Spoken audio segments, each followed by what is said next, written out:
อนลุกขึ้นมารำเราละอุ่นวันล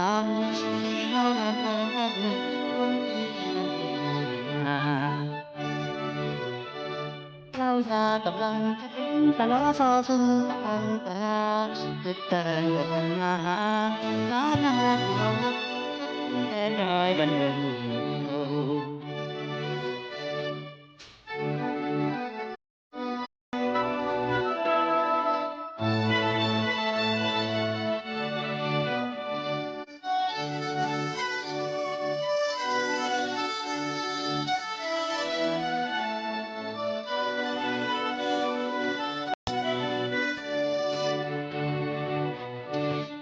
ใครกันหลายปีสวัสดีนาใจน้ำกินไหลน้ำใจ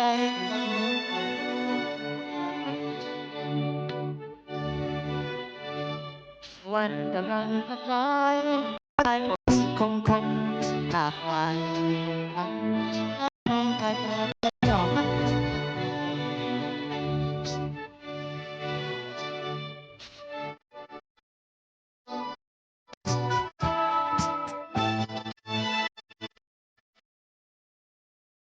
ยังหาตัวรำเราคนลเร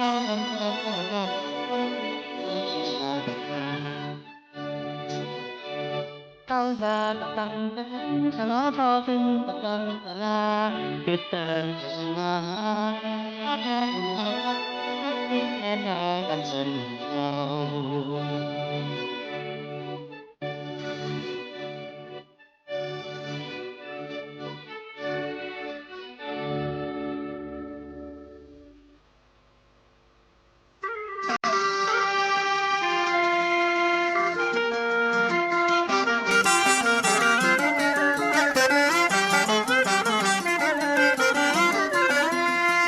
สวัสดีครับท่านผู้ฟังที่ฮักทั้งหลายครับมาปะกับรายการวันรายการบ้านเฮามันเน็ตกับ cm77.com นะครับกับป้ากันกู้วันศุกร์เสาร์อาทิตย์เนาะนะครับวันนี้ป้ากันในวันติดที่14นะครับวันที่15กันเนาะลงวันลงคืนเฮ้ยวันที่15เนาะวันที่15นะครับก็แฮม12ค่ำเดือน6เหนือนะครับก็วันนี้เป็นวันหนึ่งนะครับที่สภาพอากาศลดลงไปหน่อยเนาะนะครับก็PM 2.5บักให้นักกระไดเนาะฝนมันมีฝนแต่วันนี้ก็ PM 2.5บ้านเฮาในเทศบาลนครเชียงใหม่ก็ประมาณ75นะครับก็ถือว่าปานกลางเนาะบักให้นักกระไดนะครับ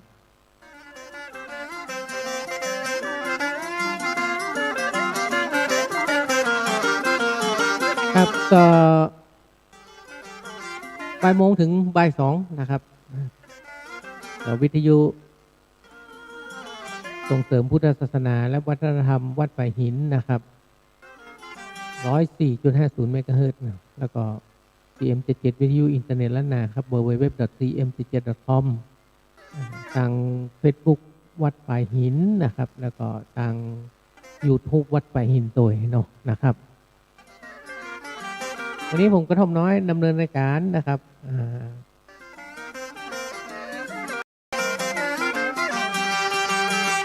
วันนี้วันที่15มีนาคมนะครับ2569เนาะสภาพอากาศทั่วไปก็เพิ่นบอกว่าฝนบักให้นักกระไดนะครับช่วงวันนี้เนาะนะครับ10%ของพื้นที่นะครับภาคเหนือตอนบนนะครับอุณหภูมิสูงสุด 30-35 องศาเซลเซียสต่ำสุด 19-22 นะครับก็ถือว่าวันนี้ฝนฟ้าบักให้นักกระไดนะครับ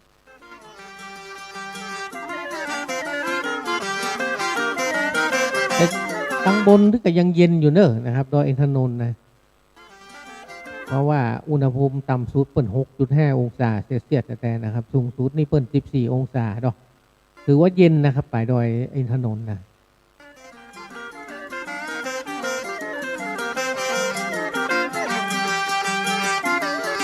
แถวตำนักผู้พิงก็เหมือนกันนะครับสูงสุด20 องศาต่ำสุด 9.5 องศา ก็แสดงว่าทางบนดอยนี่ยังเย็นอยู่เนอะนะครับเพราะว่าฝนมันตกเนาะช่วงเนี้ยนะครับแล้วก็อากาศในเมืองก็ยังถือว่าร้อนบางส่วนเนาะเพราะสูงสุดเนี่ย30.7 องศานะครับก็ถือว่าร้อนพอสมควรเนาะนะครับต่ำสุด19.5เนี่ยถ้าในเมืองนะ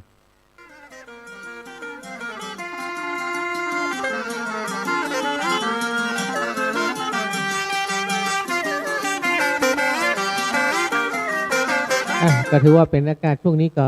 บ่ร้อนนักอะไรเนาะนะครับแต่ว่าก็เข้าช่วงหน้าร้อนยังเป็นทางการแล้วเนาะก็ถือว่าใกล้ปีใหม่เมืองเข้ามาติ๊กแล้วนะครับฟังเพลงตะกี้เป็นเพลงที่ไอ้จรัญมโนเพชรฮ้องไว้นะครับเพลงหมู่เฮานะครับเปิ้นแต่งเมื่อสมัยก่อนที่เปิ้นอยู่กรุงเทพนะสมัยอยู่แปลงร้านอาหารคือไม้กลางกรุงนะครับที่กรุงเทพนะเปิ้นก็แต่งว่าคือเติงหาเนาะหมู่เฮานี่นะนะครับก็ฟังแล้วเข้าท่าเนาะก็เลยคิดถึงว่าเอาเพลงที่มันมีคำว่าหมู่เฮาเนี่ยในสถานี CMJJ มันมีกี่เพลงแล้วว่าจะมาเปิดให้กันฟังเนอะนะครับเพลงที่มีชื่อคำว่าหมู่เฮานี่นะนักเหมือนกันเนอะ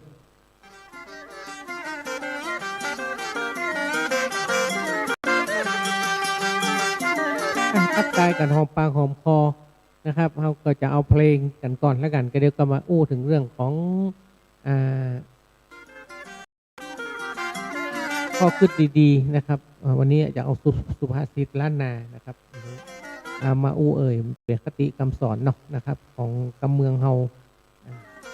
มาอู้กันในวันนี้นะครับฟังเพลงที่มีคำว่าเจ้าเหนือนะครับฟังเพลงพรนิทัศน์ละอองศรีเนอะฟังเพลงนี้นะเขาคือเติงครับปีใหม่เมืองกันนะครับหมู่เฮาเจ้าเหนือนะครับเพลงชื่ออันนะครับเป็นเพลงครับเดอะมงนะครับเดอะมงคนเอาเพลงเปิ้นตั้งชื่อเพลงว่าหมู่เฮากันเองนะครับลองฟังกันพอแล้วกันเนาะนะครับและเพลงนะครับจากเดอะมงมันมีวงหนึ่งคือวงนกแลนะครับสมัยก่อนเนาะมีนกแลเดอะมงนะครับเป็นละออนรุ่นใหม่ในยุคนั้นนะครับเป็นละออนตอนแต่นบ้านเฮาเนาะแต่ไปโด่งดังไปทั่วประเทศนะครับประเด็นนี้ก็มีลูกมีเต้ากันหมดแล้วเนาะมันเกินอายุไปประมาณ30 กว่าปีมาแล้วนะครับเพลงที่นกแลเอามาฮ้องชื่อว่าเพลงม่วนใจหมู่เฮาก็มีคำว่าหมู่เฮาเหมือนกันนะครับลองฟังตามผลงานเพลงนี้ก่อนแล้วกันเนาะเดี๋ยวสักคำกันมาปะกันเสื้อหนึ่งครับ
ผ่านไปเรียบร้อยนะครับเพลง3ผลงานเพลงเนาะหมู่เฮาเจ้าเหนือหมู่เฮากันเองแล้วก็ม่วนใจหมู่เฮาเพลงที่มีคำว่าหมู่เฮานี่ก็ ม่วนดีเหมือนกันเนาะ เอามาเปิดฟังนะครับกับรายการบ้านเฮามาเน็ต cm77.com วันนี้ผมก็ทำน้อยนั่งอยู่ตานี้ครับFM 104.50 เมกะเฮิรตซ์นะครับวิทยุส่งเสริมพุทธศาสนาและวัฒนธรรมนะครับวัดฝ่ายหินเนาะวันนี้ผมจะเอาเรื่องของสุภาษิตล้านนามาอู้เอ่ยกันแล้วกันเนาะนะครับโอ้สุภาษิตล้านนาเนี่ยมันอู้กันว่าเมื่อนักแก่ละสมัยไหนแล้วเนาะสมัยพระเจ้าเห่าละเพิ่นว่าก็เป็นเปิ้นว่าคติคำสอนนะครับของคนเมืองสมัยก่อนเนี่ยนะครับก็เอามาเป็นเปิ้นเขาว่าเป็นสุภาษิตล้านนาเนาะคำสอนกำแรกนะครับเปิ้นว่าการเข้าวัดฮื้ออู้กำพาดกำเข้ากาดฮื้ออู้กำฮู้กำเข้ากันเข้ากาดฮื้อเป็นปกานะครับการเข้าวัดฮื้ออู้กำพาดการเข้ากาดฮื้อเป็นปอกานะครับคำแปลเพื่อกับว่าเหมือนกับถ้าเข้าวัดฮื้อพูดจาภาษานักปราชญ์นะครับมันว่าอันเนาะถ้าเข้ากาดนะฮื้อทำตัวเป็นปอกาเนี่ยคำแปลมันเป็นอันนะครับความหมายก็คืออยู่ในสังคมไหนฮื้อปฏิบัติตัวกลมกลืนกับสังคมนั้นนะครับเหมือนสุภาษิตไทยที่ว่าเข้าเมืองตาลิวฮื้อลิวตาตามนะครับแต่เนาะนะครับก็เขาต้องสามารถที่จะกลมกลืนไปกับสังคมได้นะครับใช่ว่าสังคมเป็นว่าแห่งอย่างหนึ่งเอากับไปผ่ามาก นะครับเพราะฉะนั้นเนี่ยมันก็จะเป็นที่ประจับต้องจับตากับคนอื่นเนาะมันก็เป็นเนี่ยครับคำสอนของคนสมัยก่อน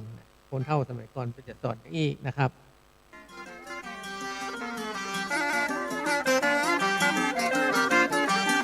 กรรมที่สองเปิ้นว่า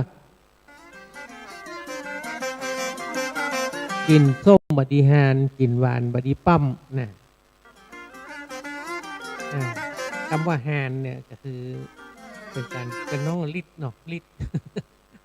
ฮานลิดอันเดียวกันนะครับแต่ถ้าแปลแต่บอกว่าจะกินผลไม้เปรี้ยวบักควรทอนกิ่งมันนะครับจะกินผลไม้หวานกับบักควรล้มต้นมันเพราะฉะนั้นเนี่ยเปิ้นความหมายมันก็คือการบักควรทำร้ายและทำร้ายผู้มีพระคุณนะครับก็ค่อยกินไปเนอะนะครับหมายความว่าถ้าอยากกินอย่างสักอย่างนึงไปปั๊มเก้าไปเห็นมดแล้วกับเมื่อใดมันจะได้กินมันกินไม่ได้เมินนะเพราะฉะนั้นเนี่ยถ้าใครกินมันเมินไปนะครับก็ค่อยกินไปนะครับขึ้นเอากินเอาเนาะนะครับจะไปปั๊มกิ่งมันจะไปล้มต้นมันเนี่ยนะครับ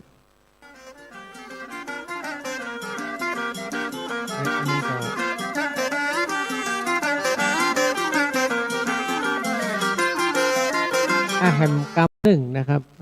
กรรมที่สามบอกว่ากินฮื้อปอต้องย่องฮื้อปอตัวนี่ความหมายก็คือว่ากินฮื้อพอดีกับต้องนะครับแต่งองค์ทรงเครื่องกับฮื้อพอดีกับตัวนะครับเพิ่นก็ฮู้ว่า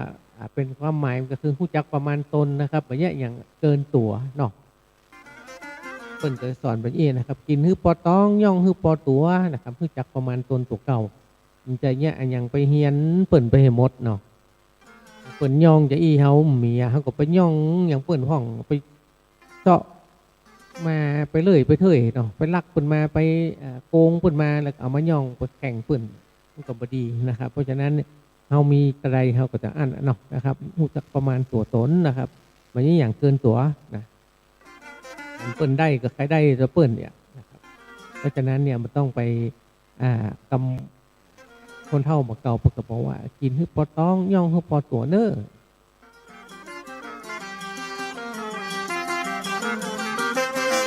กรรมหนึ่งครับ เพิ่นบอกว่ากินฮื้อปอคาบหาบฮื้อปอแหงแปลงฮื้อปอใจไข้ฮื้อปอนอนนี่กับเหมือนกันนะปอเหมือนกันนะครับพอดีกับตัวหมดปอก็อันกรรมตะกี้เหมือนกันเนาะนะครับเพราะว่ากินฮื้อพอมื้อหาพื้นพอแรงทำฮื้อพอใจนะครับให้ฮื้อพอนอนเพราะฉะนั้น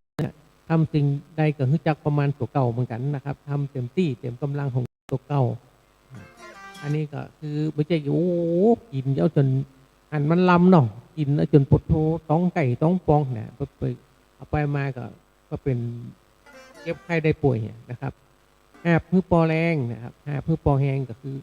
รู้จักประมาณตัวเก่าว่าโอ้น้ำหนักมออีเนาะเขาจะเนี้ยได้เนี้ยบ่ได้มันจะไปเกะกันเอาจนก็มีเป็นกระดูกหักกระดูกเกี้ยวไปเหียเนาะถ้าไปยกหันยกนี่อีน่ะยิ่งอายุนักเนอะนะครับก็ต้องทอดประมาณตัวเก่านะครับ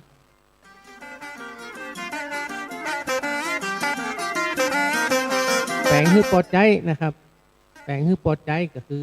แปลงอย่างกับฮือมันเหลือเกินนะครับมันเหลือเบอเนี่ยแล้วก็ไข้ฮือปอนอนเป็นไข้ก็พอว่ามันไข้แต้มแต้เนาะนะครับถ้ามันแต้ก็คือถ้ามันแต้แล้วก็ต้องไปเคตัวเก่านะก็ต้องนอนเนาะนะครับต้องรู้จักประมาณตัวเก่านะครับรู้จักกำลังตัวเก่าเนาะนี่ก็เป็นคำสอนของคนเฒ่าสมัยก่อนนะครับกินฮือปอคาบหาฮือปอแหงแปลงฮือปอใจไข้ฮือปอนอนครับ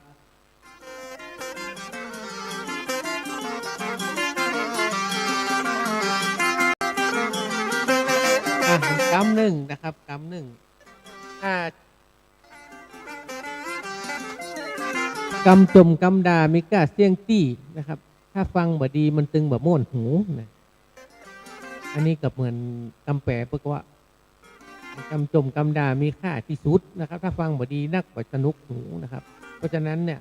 ก็คือความหมายมันคือคำบ่นคำด่าของพ่อของแม่ผู้รักผู้ใหญ่เป็นคำสอนที่ดีนะครับถ้าจะฟังถึงจะฟังแบบไพเราะลื่นหูก็ตามนะครับว่าเนี่ยเปิ่นด่าปึกหวังให้ลูกได้ดีเนาะคนใหญ่เปิ่นสอนบางเจอก็อู้แหงไปหน่อยครับข่าวว่าโอ้นี่อย่ามาอู้แหงแล้วข่าวกึดเล็กกึดน้อยนะครับมันก็ไม่ได้หูสวัสดิ์ละเปิ่นจุ่มเปิ่นด่าเพราะอย่างนะครับเพราะมันเป็นถ้าเขาถือเปิ่นเป็นคำสอนที่ดีเนาะนะครับมันก็ถือว่าเอาไปปฏิบัติใจมันก็ทำให้เราได้ดีได้ดีเนาะเหมือนกับพ่อกับแม่นี่นะครับสมัยก่อนมันตึงด่าหรอเนาะกดตึงด่าผ่องไม้ฟาดผ่องแต่ประเดี๋ยวนี้มันไม่มีแล้วกันฮะขนาดโรงเรียนเนาะสมัยก่อนเนี่ยอู้ถึงว่าโรงเรียนเนี่ยครูแต่ก่อนนี่เปิ่นเกี้ยนหรอกเนาะผู้รักผู้ใหญ่นี่ก็คือครูเหมือนกันครูบาอาจารย์เนี่ยเป็นเกี้ยนเนี่ยบดีเนี่ยเป็นเกี้ยนมาเดียวนี้พ่อแม่ครูเกี้ยนทำไปเป็นเอาพิษกับครูเนี่ยยับครูเหมาะเนี่ยมันกลายเป็นละอ่อนมาเดียวนี่มันเคยมีกาละเทศะนะครับมีอย่างสักกระไดนะบอกเคารพผู้ใหญ่สักกระไดนะครับเพราะว่ากรรมสอนกรรมอย่างเนี้ยที่เขาสอนไปด่าไปเนี่ยเขาถือว่าเป็นเรื่องร้ายแรงนะครับคนสมัยประเดียวเป็นอันไปเนี่ยพ่ออย่างกับหมูเหมือนกันว่ามันเปลี่ยนไปได้ไหนสมัยก่อนนี่เขาไปโรงเรียนนี่นะเวลาโดนครูเกี้ยนปิกมานี่โดนพ่อแม่เกี้ยนซ้ำเห็นนะเพราะว่าไปดื้อไปด้านออกมาเดี๋ยวนี้มันอั้นนะครับไปฟ้องฟ้องแม่ปิกมาด่าครูจะเอาครูเข้าคอกมาไปเกี้ยนลูกมันหล่ออ่อนมาเดียวเนาะนะครับสังเกตเตอะนะครับพี่น้องคนฟังเหยเพราะว่ามันสมัยมันเปลี่ยนไปแต่ว่าในเรื่องของมูเนี่ยนะครับมันบักควรเปลี่ยนไปเตื้อเนาะการเกี้ยนการตีเป็นเรื่องปกติแต่ว่าถ้ามันเกินเลยเถิดไปนักแกนะครับมันก็ต้องมาพอกับกรรมว่าบางทีครูบาอาจารย์บางคนมันก็เป็นโรคจิตมันเกี้ยนละอ่อนนี่ผมแล้วใจอ่ะแต่ว่าประเดี๋ยวนี้มันก็ต้องพอสมัยก่อนนี่เป็นส่วนใหญ่แล้วเปิ้นจะตึงหายแต่เนอะหรือเกี้ยนนะเกี้ยนหัวหน้าสะทงมุสมัยก่อนเดี๋ยวมีละนะครับเอาเป็นว่าก็ต้องแล้วแต่สังคมเห็นมั้ยสังคมเหมือนเดียวมันเป็นอี้เนาะนะครับเราอายุนักแล้วสมัยก่อนมันเหมือนจะเป็นอี้นะครับทำให้อันอ่อนสมัยก่อนเนี่ยมันมีหูจักเคารพครูบาอาจารย์เคารพผู้ใหญ่เนาะมีความกตัญญูรู้คุณมีศีลธรรมนักนะครับ มีจิตใจสูงส่งนะครับคนสมัยก่อนบัดเดี๋ยวนี้นะออนรุ่นใหม่ๆนะโอ้โหกำมือถือคนเครื่องนะครับใครว่าก็ไม่ได้ด่าก็ไม่ได้กูด่ายังก็ไม่ได้เหมาะเกี้ยนก็ไม่ได้ยังได้เห็นบัดเดี๋ยวเนี่ยเอาเปลี่ยนครูว่าเอาเปลี่ยนอันเทวดาไปเหมือนเพราะฉะนั้นเนี่ยสำคัญเนอะนะครับกำจมกำด่ามีกล้าเสี่ยงตี้ถ้าฟังบดีมันตึงบ่ม่วนหูคนเท่ามาเก่าบนสอนอีเนาะคำสอนแห่งกรรมหนึ่งนะครับเก็บพักให้ได้ตึงเครือเก็บปะเครือให้ได้ตึงควันนี่ก็ได้ยินบ่อยเชื่อเหมือนกันเนาะนะครับคำแปลมันก็คือเก็บพักให้ได้ตึงเถาตึงเครือเนี่ยแหละครับเก็บปะเครือให้เอาตึงควันนะเก็บพักทั้งเถาใบเหี่ยวง่ายนะครับเก็บปะเครือทั้งควันจะเก็บไว้ได้เมินเปรียบเสมือนกันฮักคนฮักที่ได้เฮือกทั้งพ่อทั้งแม่ทั้งพี่น้องเขาตัวนะครับเพราะฉะนั้นเนี่ยฮักกับใจฮักกับอันลูกเปิ่นก็ฮักกับพ่อแม่เปิ่นตัวนะครับพี่น้องเปิ่นตัวนะครับเขาไปอยู่สมมุติเนาะเอาลูกสาวเปิ่นมาก็ต้องฮักลูกสาวจะฮักแล้วลูกสาวเปิ่นพ่อกับแม่เปิ่นมาฮักนะครับอันนี้เปิ่นก็เลยกรรมสมศิกรรมเมืองก็บอกว่าเก็บผักให้เอาตึงเครือเก็บปะเครือให้เอาตึงควันนี่แหละครับ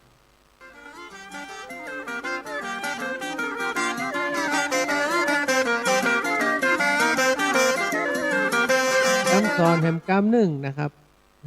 เป็นว่าของจักเสียให้รีบใจของจักได้ให้รีบเอานะครับ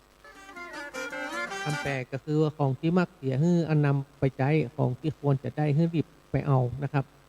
ก็หู้จักกันจับลำดับความสำคัญนะครับความหมายมันก็จะอันนะครับ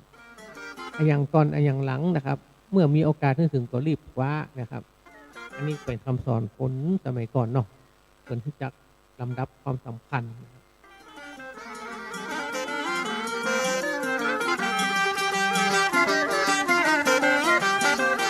คำสอนหนึ่งนะครับคนตกต่ำเต้านอนหงายคนบดีกายเหยียบข้ามอันนี้เป็นคนตกต่ำนี่ล้มนอนหงายนะครับบอกควรไปเหยียบข้ามเปิ่นผมไปข้ามเปิ่นนะครับเพราะว่าคนเฮาพลาดพังนะครับบางเตื้อเนี่ยตกต่ำเนาะต่ำหยบบอกควรไปซ้ำเติมเขานะครับเทียบกับเหมือนคนสมาธิไทยว่าคนล้มอย่าข้ามนี่แหละครับเพราะฉะนั้นแถมน้อยเปิ่นลุกขึ้นมาได้เนาะเปิ่นจะตาหน้าเขาว่าโอ้เนี่ยสมัยก่อนนะเปิ่นตกเอาก็ซ้ำมาเหยียบมาย่ำเปิ่นมาเล่าเปิ่นมาว่าคือเปิ่นเนาะเปิ่นได้ดีเหมือนเปิ่นก็จะพ่อตัวเก่าละ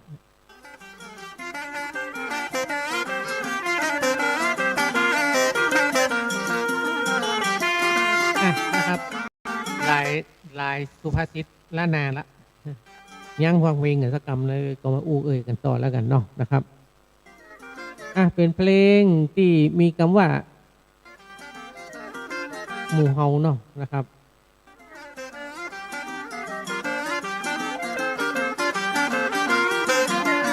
เพลงของ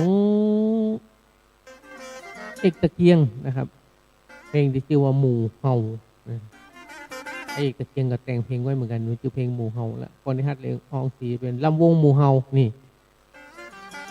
หมู่เฮาก็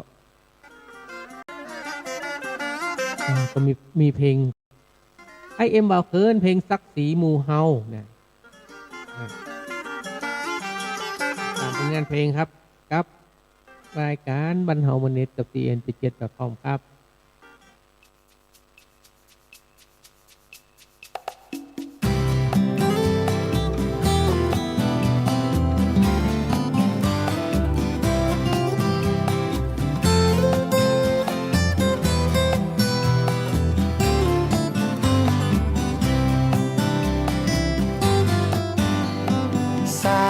น้ำปิ่งไหลลาจากถิ่นดินแดนวิไลปัดป่าหัวใจจะไกลหือได้มาปะกันน้ำในตึงบ่อเต้า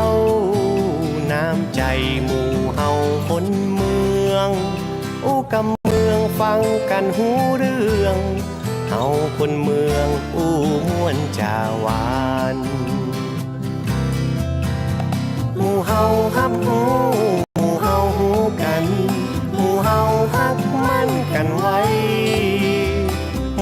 ห่วมเพลงหมู่เฮาห่วมกายหมู่เฮาบ่มีเสื่อมคลายช่วยกันอนุรักษ์ฮีดคอยบ่ดีฮือสูญสลายของดีเฮามีมากมายบ่ดีฮือหายเหมือนสายน้ำปิง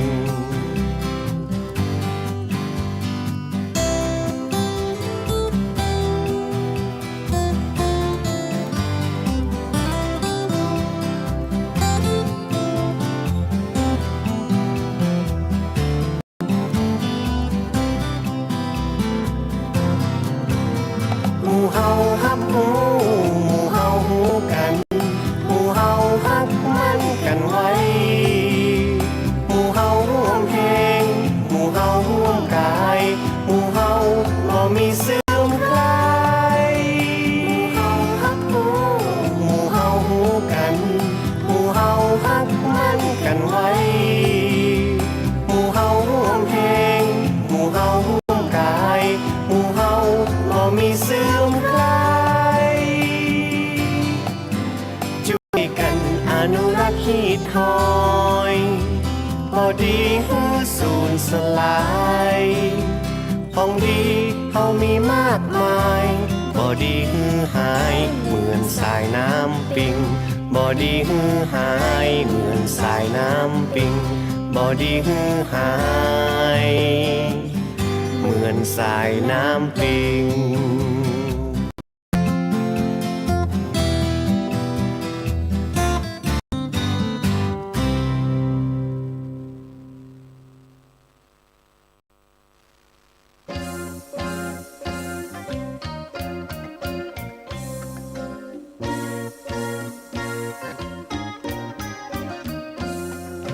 เฮ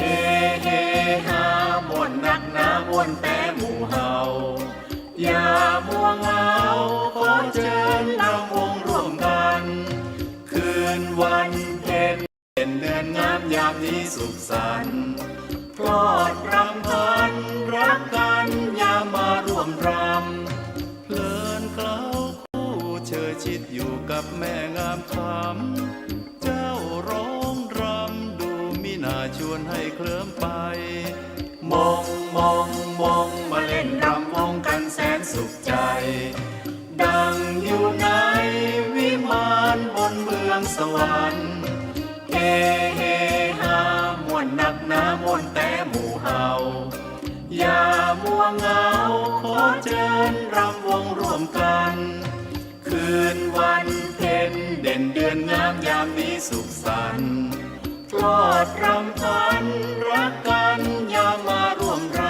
ำ เพลินเคล้าคู่เชยชิดอยู่กับพ่องามคำรวมร้องรำดูมินายชวนให้เคลิ้มไป มองมองมองมาเล่นรำวงกันแสนสุขใจดังอยู่ในวิมานบนเมืองสวรรค์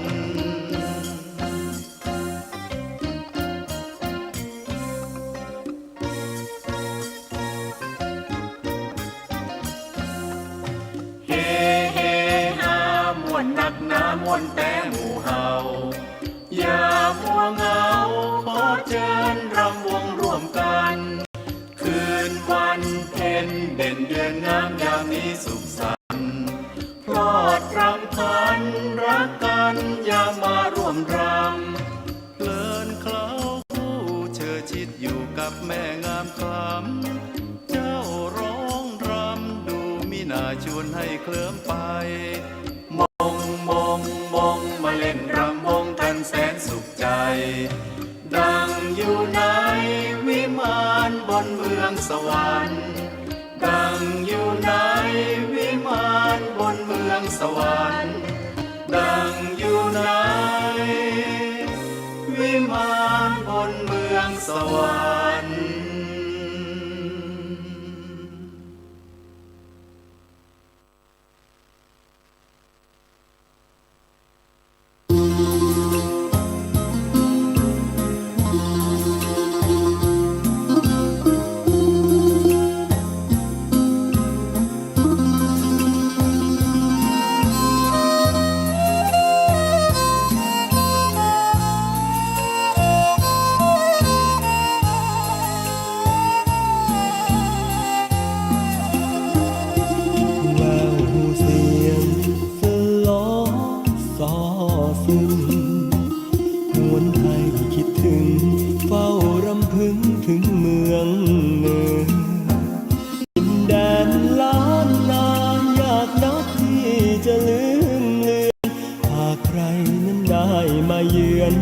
เหมือนได้มาอยู่เมือง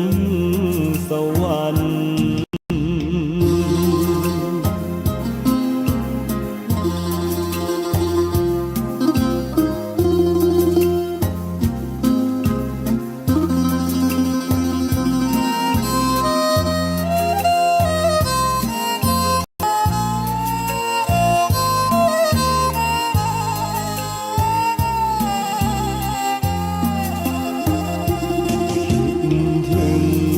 หมอกขาวที่ลอยเด่นฟ้าตั้งแต่จากมาไม่มีสักคราที่จะได้เห็นอยู่ในเมืองหลวงทำงานแต่เช้าจนเย็นหมอกขาวที่เคยได้เห็นกลายเป็นหมอกเหม็นในเมืองกรุง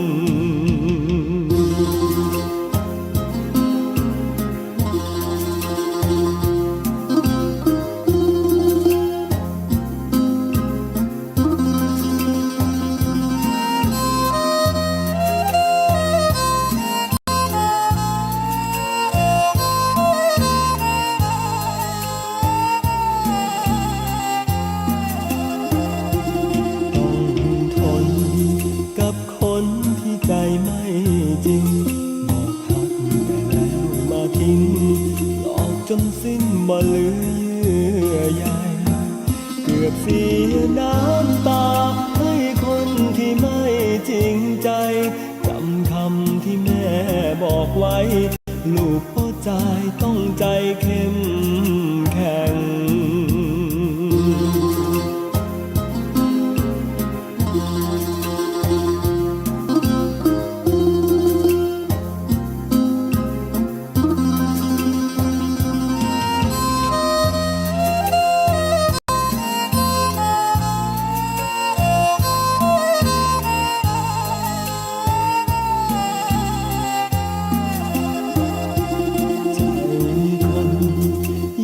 แค่จะยังถึงเสียงซอซึ้งฟังแล้วช่างตรึงอุราเล่ห์เหลี่ยมมากนัก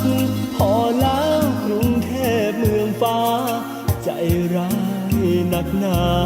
หน้าตาดีแต่ใจดำ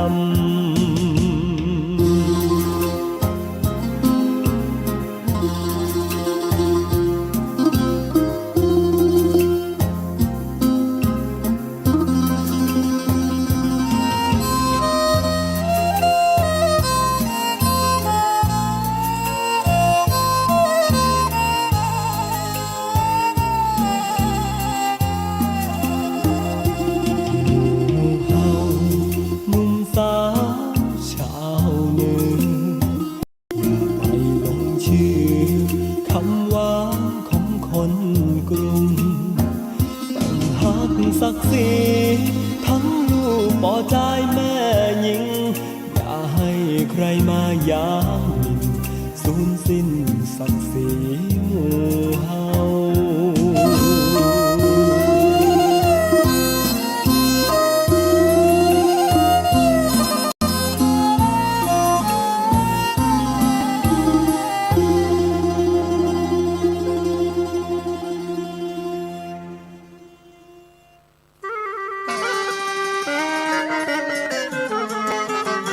นะครับผ่านไปแฮมตามผลงานเพลงนะครับ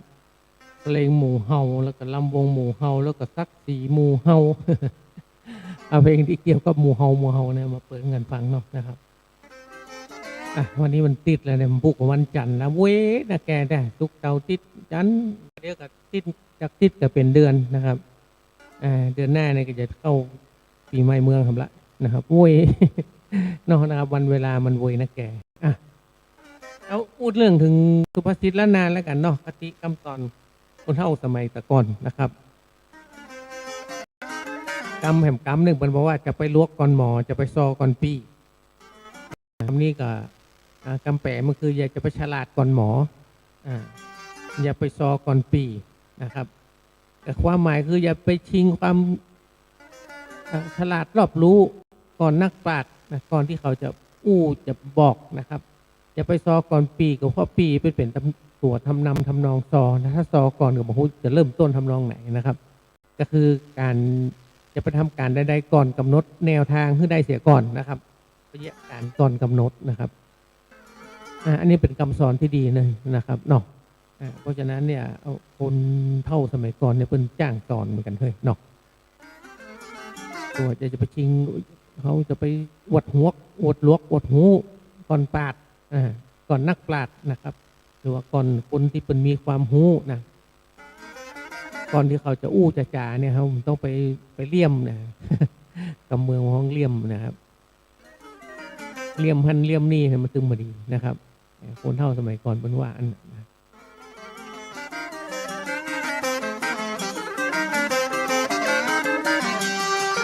ตามหนึ่งนะครับจะไปเปิดเสื้อหื้อหันหลัง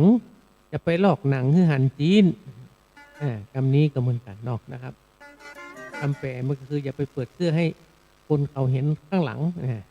อย่าไปลอกหนังให้คนเขาเห็นเนื้อเนี่ยคำแปลมันอันแปลเป็นไทยนะแต่ความหมายมันก็คือเรื่องทรงตัวเรื่องภายในครอบครัวหรือเรื่ององค์กรบางอย่างกับบุคคลนำไปเปิดเผยนะครับเพราะฉะนั้นเนี่ยเรื่องบางราวมันจะอู้กันไปเลยเนาะคำสอนคนเท่าเนี่ยมันตึงเด็ดนะเน็ตนะแกนะเปิ้นเหมือนมันเปิ้นหูเนาะคนสมัยก่อนนี่เปิ้นหูเนี่ยเรื่องส่วนตัวเรื่องภายในครอบครัวเรื่ององค์กรเรื่องอะไรอย่างต่างๆจะไปโพธนาให้คนนั้นคนนี้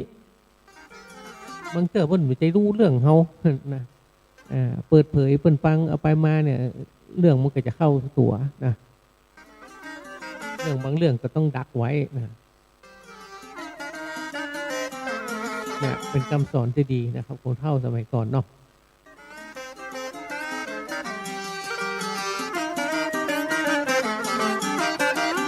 คำหนึ่งเปิ้นบอกว่าจะหนีคือเปิ้นเสียดายจะตายคือเปิ้นเล่าไว้นะครับ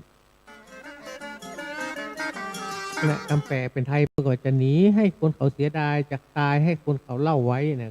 คำไทยความหมายก็คือว่าอยู่ที่ไหนก็ทำตัวเป็นประโยชน์นะครับเมื่อ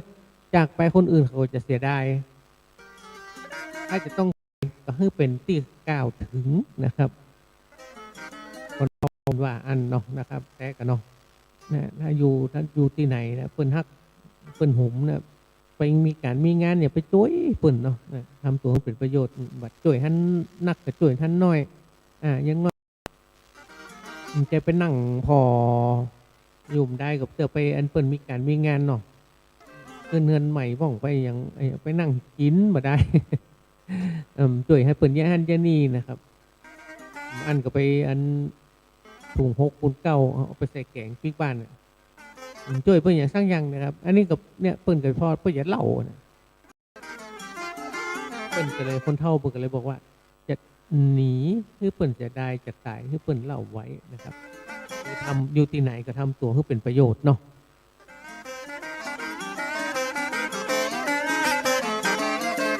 อาหารตามหนึ่งนะครับไต่หัวบะป้น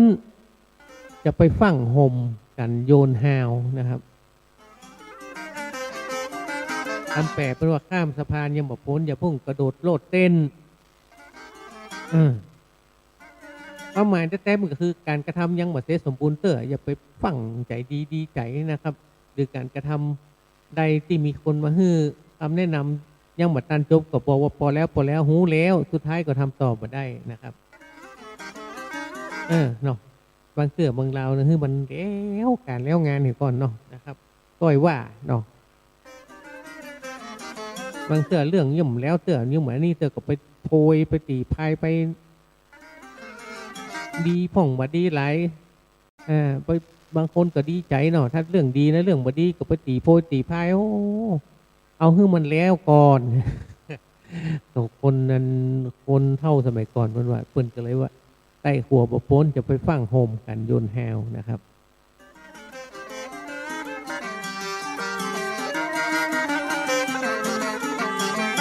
คำหนึ่งนะครับ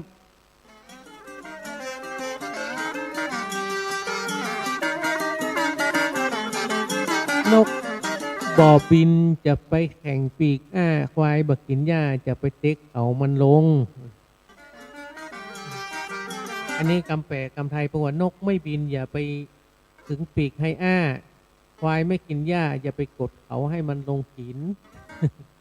เป้าหมายก็คือจะไปฝืนคนอื่นที่ทำในสิ่งที่เขาบ่เต็มใจเนี่ยจะไปฝืนเขามาเต็มใจกับมาปล่อยเขาไปเถอะเนี่ยมันต้องไปฝืนให้เขาเนี่ยนะครับไอ้คนนั้นคนนี้เนี่ยคนมาเต็มใจจะไปเคเป็นอย่างอันนี้กำพลเท่าบักเก่าบักเลยบอกว่านกบ่บินจะไปเคิงปีก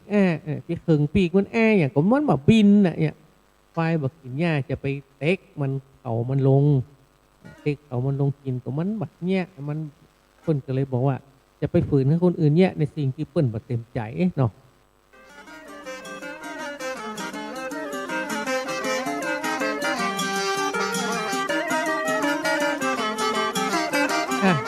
กำหนึ่งนะครับกำบทว่าพี่น้องพิษกันเหมือนฟ้าเหมือนพ้าฟันน้ำคำแปลมันคือพี่น้องทะเลาะกันเหมือนมีดฟันน้ำก็คือพี่น้องเนี่ยมันสายเลือดเดียวกันเนาะย่อมตัดกันบักขาดเปรียบกันเอามีดฟันน้ำฟันจะได้กระตึงมีวันขาดนะครับเป็นการสอนให้ฮักใกล้เอ็นดูและประทอดทิ้งกันเด้อบางคนพี่น้องเนี่ยอันนี้เป็นคนเท่าเป็นสอนพี่สอนน้องสอนหรือว่าพ่อแม่สอนให้พี่น้องฮักกันนะครับเป็นว่าอย่างได้พิษหัวกันจะได้กระจ้างเถอะมันตึงฟันกับบักขาดมันตึงตัดกับบักขาดมันพี่น้องกันมันตึงตัดกับบักขาดสายเลือดเดียวกันเนอะนะครับจะไปฮักกันไว้บดีไปพิษหัวกันตึงพิษหัวกันกับตึงตัดกันบักขาดเนอะใจสมัยก่อนให้ได้บดเดียวนี่มันแน่ใจเนอะบดเดียวนี่มันแน่ใจว่าได้บ่ได้นะครับเพราะสังคมมันเปลี่ยนไปเพราะว่าเรื่องของศิลปะมันจะศิลปะนะเรื่องศิลธรรมนะครับศิลธรรมบ้านเฮาหมดเดียวมันน้อยลงไปจริงๆนะยิ่งอ่อนบ่เดียวเนาะนะครับขนาดพ่อขนาดแม่มันยังฆ่านะครับกินยาเนาะบ่ได้ดังใจมันน่ะมันยังเตะยังตีพ่อแม่มันนับประจายยังกับพี่กับน้องเนาะนะครับบ่เดียวมันมีสิ่งเสพติดที่เข้ามาล่อใจนะครับหลายอย่างนะครับบอกว่าเป็นเรื่องเกมพ่องบางคนติดเกมจนหนุ่มบ่ได้รับบ่ได้นอนพ่อแม่เดือดร้อนด่าพ่อด่าแม่พ่อเตะแม่ก็มีนะครับขอสตังค์เติมเกมบ่ได้ขอสตังค์ซื้อยาบ้าบ่ได้ซื้อหันซื้อนี่บ่ได้โอ้เป็นโคตรเป็นเกียรติเนี่ยบ่เดียวนี่มันเป็นอันนี่เหี้ยโอ้โหจะว่าจะได้แต่นะครับโอ้เหลือพันนาฬิกาแล้วเหลือเมื่อกี่นาทีนะครับจะส่งท้ายด้วยเพลงส่งผลงานเพลงแล้วกันเนาะนะครับเพลงลำวงหมู่เฮานะครับลำวงหมู่เฮาอันนี้ก็เป็นเพลงของแม่วงจันทร์ไทยโรจน์นะครับมันใจลำวงหมู่เฮานี่เป็นเพลงของเพลงร่วมเฉลิมฉลอง700 ปีนะครับภายห้องหมู่หัว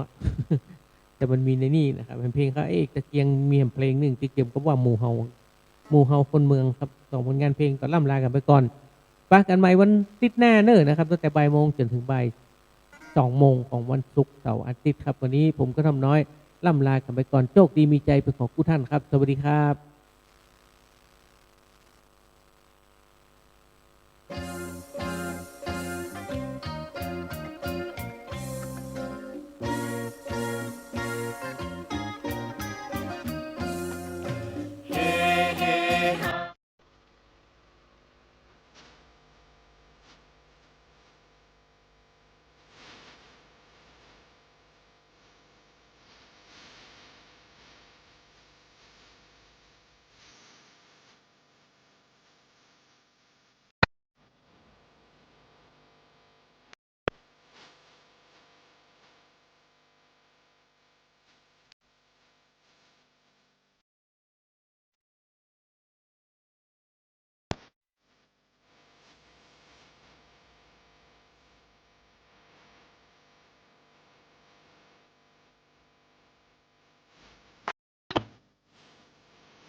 ร่วมกันคืนวันเพ็ญเด่นเดือนงามยามนี้สุขสันต์พลอดรำพันรักกันยามมาร่วมรำเพลินเคล้าคู่เชยชิดอยู่กับแม่งามคำเจ้าร้องรำดูมิน่าชวน วนให้เคลิ้มไปมองมาเล่นรำวงกันแสนสุขใจ ดังอยู่ใน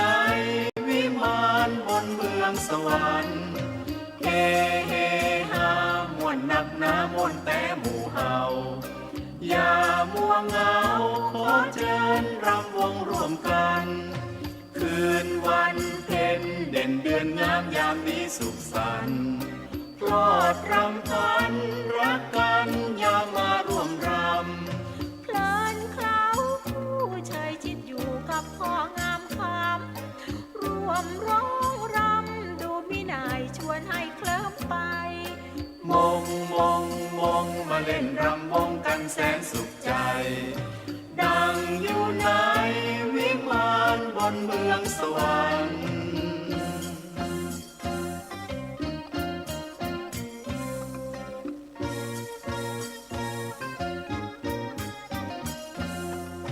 เฮเฮฮามวนนักหนามวนแต่หมู่เฮาอย่ามัวเหงาขอเชิญรำวงร่วมกันคืนวันเพ็ญเด่นเดือนงามยามนี้สุขสันต์พลอดรำพันรักกันอย่ามาร่วมรำเพลินเคล้าคู่เชิดชิดอยู่กับแม่งามคำเจ้าร้องรำดูมิน่าชวนให้เคลิ้มไปมองมาเล่นรำวงกันแสนสุขใจ ดังอยู่ในวิมานบนเมืองสวรรค์ดังอยู่ในวิมานบนเมืองสวรรค์ดังอยู่ในวิมานบนเมืองสวรรค์